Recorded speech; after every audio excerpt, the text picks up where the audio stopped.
Great to see you all here today, and thank you again for joining. Um, as Piers mentioned, we're living in an incredible time in the world, and I wanted to share some optimism, some hope, and some realism as well about where we are. And so the talk that I'm going to give today is called Create the Future, Thinking Creatively in a New Abnormal. To introduce myself very briefly, my name is Scott Roslyn. I'm the co-founder and CEO of We Are Bill. We're a strategy and design consultancy, and our work is in partnering with companies across the US, across the world, across industries to think differently, to defy challenges and obstacles, and ultimately accelerate growth. The focus of my talk today is very much born from the last number of months that we're seeing in the world today, and challenges that I'm finding many team members, executives, leaders are facing around thinking creatively, thinking in an inspired but also critical way in a disruptive and challenging moment. This talk is really going to focus on two things. The first element is around the power of connection. And the second focus of this talk is the power of and. I'll share more about what I mean by that as we go. Our firm We Are Bill, has created a model. We're not overly focused on formulaic approaches. We find that can sometimes inhibit growth, but we do apply several modes of thinking and ways to express potential for businesses, products, services, and brands. And that is an approach that we call listen, translate, and create. And so I'll walk you through some of that thinking as we go. Also, I just want to share, I love talks like this. I'm always inspired to share some of my knowledge and some of my thinking with you, and also to answer questions. So throughout, as a part of that listening exercise that I believe so deeply in, I'd love to take your questions, as many as I can on this call. Please pop them into the chat function, and I'll leave some time, hopefully at the end, to answer them all. If not, if I can't get to them, I apologize in advance. Please reach out to me. You can see my personal contact info. Connect with me on LinkedIn. Send me an email, and you can find our site there if you'd like to learn more about the work that we do. So first, as a part of our listening exercise, every challenge is an opportunity. And philosophically, we're finding that's true today because there's an optimistic and there's a pessimistic mindset. There's a positive outlook, a mindful outlook that we can take, or there's a doom and gloom mindset that we all can approach our businesses with. And I hope that you're choosing the path of optimism, but if you still have doubts around that, there's early data points that are suggesting that this truly is correct. This is really a moment of overcoming fear, overcoming challenge, obstacle to capitalize, for the benefit of the world, for your consumers, for your company, for your employees, and focus on opportunity. And so here are some data points that New Hope Network shared just very recently, that a close friend and a brilliant executive, Ken Plass, shared with me just a couple of days ago. And this is around consumer adoption of new products. In the last 2 weeks, 70% of consumers have tried a new product. During COVID, 57% have bought a brand that they would not normally use, and then 49% of those people will continue buying that product. So this is a moment to experiment, to not stop from launching new things and trying new things out in the world. So really insightful and exciting data points from New Hope there. Also, this is a moment to reconstitute commerce and connection. And what I mean by that is businesses have an opportunity, whether that's because of time allowed or a moment to step back and reassess because of failures that have happened within the system of a company, to be able to kind of deconstruct and reconstruct. And Aisha Burkle is an absolutely brilliant designer who speaks about this as well. There's a moment here to sort of rethink, reimagine, reinvent what commerce can look like, but also connection. And that's something that I'll focus on throughout this talk here. How do we connect more deeply to one another, more deeply to brands that we believe in, more deeply to causes and purposes that can move us forward from what seems like a very dark and difficult time. Also, it's imperative for companies to shift from defense to offense. This is a noted sort of thought piece that came out from Harvard Business Review. It actually was published in the last moment of difficulty. This came out in 2010, and it shares this dichotomy, this coexistence of defense and offense. And so I'll just read what they've shared. Companies that deploy a specific combination of defensive and offensive moves have the highest probability, 37%, of breaking away from the pack coming out of a recession. These companies reduce costs selectively by focusing more on operational efficiency than their rivals do, even as they invest comprehensively in the future by spending on marketing, R&D, and new assets. So while we're in the mode of firefighting, potentially that's where your companies have been in the past several months, hopefully there's now you're seeing the time, seeing the freedom, if not creating that freedom for yourself and that headspace to shift to offense. It'll really serve you, your business, your teams incredibly well, and allow you to outperform the category. The playing field in some ways has been leveled, and it's anyone's game. So opportunity to again shift to that offensive mindset. Also, as we think about this reconstitution of business, it's really being reinvented today, right in front of our eyes, in three key ways. And we're experiencing history, but it's sometimes hard to see the forest for the trees. So here are three ways that we've seen businesses are being rethought and reinvented. And it's, as you'll see, from a very customer-centric lens, at least from what we can tell at this moment. First is we're online and we're not going back. Business right now is challenging in a physical space. That's not just true in the retail and the restaurant and the hospitality business, but many other businesses. The return to work that was thought to happen, we're now seeing with increased surges, still in wave one of the pandemic, that the work from home, the work at home, the shelter in place life is real, and it's not going away anytime soon. Even when life does come back to some sense of normal and what we would call the new abnormal, because it really is not going to feel like anything what we saw before, that e-commerce life, that direct-to-consumer life, but also any mode of communication, collaboration, interaction, we believe is going to be very much centralized in an online world. And frankly, that's due to a number of factors, but one is that we are becoming more comfortable, not just to protect our own safety and humanity in a sense by not flooding back out into the physical world,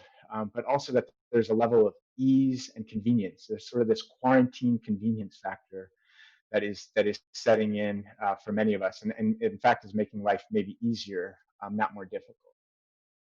Second is that value is prized, and what we mean by that is not just that we are entering a recessionary period where consumer spending typically retrenches a bit. Customers are more thoughtful about the ways that they're spending their dollars, but also value in the sense of morals, ethics, purpose, and mission for companies. And it's beautiful what we're seeing. It's incredible that, and frankly, much needed, that companies are taking a stand. It's about time, frankly, that they're not fearful of alienating or taking sides when they're concerned about loss of revenue or loss of a customer base, but rather standing up for truly what is right and what is needed in the world today. And so customers are supporting that. They're standing behind those companies and those brands. And I think that we're going to see more and more of that into the future. Also, sustainability is essential. And by sustainability, I mean a couple of things. First is a focus on the planet. We're seeing a world that is, frankly, saying, stop, slow down. There's too much happening. There's too much, whether it's travel, it's the pollution that comes from that, whether it's the use of resources, buying products and putting in ourselves and our companies into debt when it's not healthy for anyone. So this notion of a focus on the environment and of what is sustainable for a business. Secondly, it's about purpose and mission, and setting a clear vision for a sustaining model for companies and products and services to exist in the world. And then finally, sustainability in terms of longevity. And it's rare that we think about a sustainable environment and a sustainable planet being driven by a view of the long term. That typically implies in order to succeed over time, you need to spend very cheaply, or you need to cut costs on labor. But I believe that we're entering into a new stage in the world where companies can rethink that model and rethink actually what is proper spending and what is proper investment, to be able to take care of their companies, their employees, but also serve the greater good and serve their customers truly well. Those companies are being held to a level of accountability and responsibility now. Also, for humans and businesses, the plus is an asset. And what I mean by this is we're sort of feeling this sense of the slash and this moment of ands, a coexistence. To see that in play, and many of you might feel this yourselves, is we're needing to balance this incredible sense of we're feeling grief and yet hope. We might feel tired and yet inspired. We might feel anger and joy through this dilemma that we're sort of experiencing, and it can be really daunting at times. There's both that persistence and that relentlessness and that resilience, but also doing it with grace and finding that balance and that way forward. The same is true, frankly, to bring this back to the subject of the day, which is the DTC playbook. It is not e-commerce or stores. We think back 10 years ago, 15 years ago, the phrase omni-channel. Really, today it's one channel. And that's because customers are finding brands and finding companies and products in the place that is best serving of them. And a company can't feel like those are different channels. From a business standpoint, it is, but from a customer standpoint, they are expecting consistency. They're expecting a brilliant, experience. And ultimately, this is just one big relationship that they are finding with the companies that they are buying or not buying. So the impetus is then on the companies themselves to think about this more holistic, more integrated approach to how to build that relationship. And so really, it's not a model, it's not a mode, it's not just a channel centric approach. It's really, think about DTC, direct to consumer. Let's think about how to be more direct and how to be more engaging and how to be more authentic and genuine, but also value creating for the customer, as well as this notion that they are not just a customer in the moment. They are buying from us. They want to buy and try from new companies. There is a sense of fickleness in a recessionary period with many industries, not all, but some. And so there's an opportunity to really foster that relationship and truly understand who that consumer is, what challenges them as a human, as well as a shopper, and how to encourage that sense of connection to them. Also, as individuals ourselves, we are craving two things right now. One is this sense of connectivity. Frankly, it's very challenging. We're all missing our families, we're missing our friends, we're missing being around one another in the way that we've always known to be. And then at the same time, that's on a one-to-one basis or on a small group. There's also a sense of the collective is breaking. That there's a sense of division, whether that's states that are having to choose their own path forward for coming out of the pandemic. That's going to lead. There's the risk of it leading to divisiveness across geographies of our country here, specifically in the U.S., as well as potentially in the world. So the rights and the wrongs, the do's and the don'ts. But as human beings, as people, not just as consumers, not just as shoppers, we're really craving that sense of collectivity. And it's on brands, I think, as well as people to foster that, to understand that, to empathize, to lean into that difficulty and that challenge, but also potentially show people the way forward. And so ultimately, coming out of this listen phase, those are a number of insights. How do we then translate that? We're a very action-focused company. We don't believe that things should land in words on paper or just strategy on high or conceptual thinking, but rather how do companies action around this new philosophy? And so one thought is, how does e-commerce shift from transaction to experience? And there's an opportunity, there's some companies that are right to create transactional relationships. It's a very intentional buy. People are coming to look for one particular thing and get in, get out, and ease, convenience, low dollar spend. That's what they're looking for. But increasingly, as our lives shift online, as the digital channel continues to come into its own and maybe accelerate things that we would have seen 5 to 10 years from now, we're seeing today and in the months to come, there's an opportunity to really rethink and recontextualize what a proper experience is for your customer and for your particular consumer. And this is coming from the lens of a company like ours that thinks constantly not just about business success and product and service success, but also there's this emotional component that we all have with the brands that we believe in and the companies that we buy from, and those that we can then advocate around friends and family and peers to shop them as well. And so there is that notion of an emotional component. This should not just feel transactional in the future of DTC. Here's a quote that I love from one of our peers, Robert Brunner. He says, "You don't own your brand. A brand isn't a logo or packaging, it's a gut feeling. And when two people have that same gut feeling, then you have a brand." This really emphasized, I think, that notion of the emotional, the intangible, the instinctive, the intuitive that companies need to express as they think about reconnecting, building relevance with a shift in consumer behavior, a shift in consumer criteria around what is important to them in this new state of the world. And that's because brands are living and breathing things. So we're believers that you don't just build something once and then let it lie. There should be a clarity and a consistency and an ease for an internal team to operate within a certain structure and a certain framework for success. But also, we're in a moment right now where you can't just be tied to the mores of what worked in the past. There's a need to evolve, to adapt, to rethink in the same way that consumers and humans are finding new footing, and we're sort of learning on the fly what the next stage of life looks like, the next chapter for the world looks like. Brands really must do that same and sort of challenge themselves to how they can innovate and can reinvent in order to stay ahead. And so there's this moment not just for reinvention but also for revolution. And the brands that take that stand, that make those important moves for the health of their employees, for the health of and relationship and connection to their customer, those are the companies that will outperform. And social media is frankly supporting them, or finding ways to pull them down when they're not really serving the greater good. From a customer standpoint, they're really looking to brands to do three things for them today.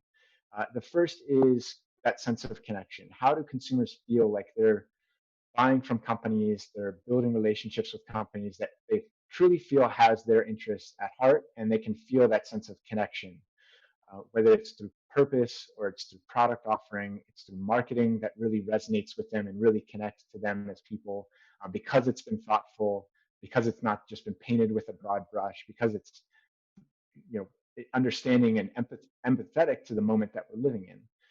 Next is the communication that flows from that. How are they communicating? What does that expression look like? And I'm not just saying marketing and advertising, but every touch point that a company has and an individual has with their audience, that is a moment for a clear, nuanced, and thoughtful communication. We're living in a world that is not cut and dry. There is, as I said, with that there is that dichotomy, that coexistence, and communication needs to really address that and be thoughtful around that. And then finally, it's about action. I think more than ever, we are living in a world where talk is cheap, and it's really about action that we as individuals are taking, we as companies are taking, and we as global business are taking to build new ways of acting, new ways of behaving, and new structures. There's another and that I want to highlight as well, and that's because in a moment of crisis, there's such a focus on the today, which is that moment of lockdown. But very shortly, we're going to experience this mode of recovery. And that recovery is anyone's guess what that looks like. But we know that it's the next step. That's where we're all going. And for every business, it's different in each industry, but a notion of how do we anticipate what that recovery can look like? How are we a part of that? And how do we innovate for what that new experience can be, for the people that we serve? Also, to that point, the talk of the day is the DTC playbook. The playbook here is still very much being written, and I would say that's not just a call out around uncertainty and the sense that there's no right way and there's no wrong way to do this, in terms of what that future roadmap looks like for businesses and for brands, but also it's an amazing moment of opportunity. There is no sort of guide. There's no book to follow. This is on every company to sort of create that for themselves and to try, to fail, to experiment in order to do that. And so now I'll just leave you with a couple of thoughts around how to create upon that sort of new transition and that translation that we just shared. So the first is being adaptive, being open to trying new things, to experimentation, as you saw in that data around how consumer behavior is shifting to an openness to buy new products, to trial new products and brands, and then ultimately continue to shop them coming out of this. That is an amazing moment for companies to be able to experiment, to innovate. And so there's a notion around teachability and just-in-time learning, which is something we're all experiencing. Again, just not being tied to what the past said was a successful decision for a company, but rather kind of rethinking that. Also leaning in. We're all imperfect. We're all works in progress, and so are companies, and so is our world. There's a moment to stop, to think, and say this is a point in history where we can reassess and rethink. And what that means is being superhuman, not superhuman in the sense that we are perfect, but in the sense that humanness is progression, and humanness is being open to that journey that we're on. And I think people as consumers, as humans, are open to the companies that they buy from, the companies that they're looking to buy from, having that sense of transparency and clarity, that not everything is figured out. Also, one of my very close friends, an amazing innovator himself, had this quote last week on a talk. He said, "Don't just be timely, be timeless." And this is very important. I can't emphasize enough that there's for those companies that are saying, let's take action, there can sometimes be a lack of nuance, a lack of thoughtfulness about it, and a sense of act now. But if it's without purpose, if it's without a compass, and it's without a sense that this is a sustainable strategy, or this is true to who we are as a business, then it can feel fleeting, and it then needs to be rethought, reevaluated, potentially an apology attached to it. So think about in this moment, not just being timely for the sake of innovate for the sake of innovation, but rather what is that really core to the heart of a company's strategic approach that can also last over time and be really timeless. Another great thinker, Mickey Agarwal, founder of Thinks, and several other companies that are solving problems of taboo in culture today, framed it as this: does it, as you think about new opportunities, new innovations, reinventions and reassessments within your companies, here are three questions that you might consider. First is, does it solve something that sucks? Is it really a problem in the world, and how are you taking a new approach to build for that? Second, does it do that for a lot of people? Is it really something that can scale? Is there true opportunity to grow that idea into something impactful and meaningful across a large population? And third, is it something that you're proud of doing? Do you really believe in this? Is it something that, if it was on the New York Times, that it's something you really believe in and something you're committed to seeing through and to building in the world? And I love that. And finally, don't sell, help. I'm not just talking about on a website. I'm not just talking about if your focus within your company is in a sales role, but from a philosophical standpoint, the world doesn't need to be sold on things. It really needs to be lent a hand of outreach and a hand of how to take that next step and how to move people forward. And I think that's just the state of the world. We're struggling. There's challenges. There's also a moment to move people forward and think about the collective good. And finally, within the world of retail, there's this comment: people vote with their wallets. It's also said, within the markets. Today is slightly different. I think the government is failing us in many ways, and this fall there's an opportunity for us to vote and to rally our friends and our family members around that need to see change in the world, and the impact that can have. And so, given all the challenges that we're facing, please consider your vote and the role that can play. So with that, I really appreciate you all spending some time with me, allowing me to share some thoughts with you. would love to stay in contact, would love to answer any questions, and you can see my contact information here. So feel free to follow up.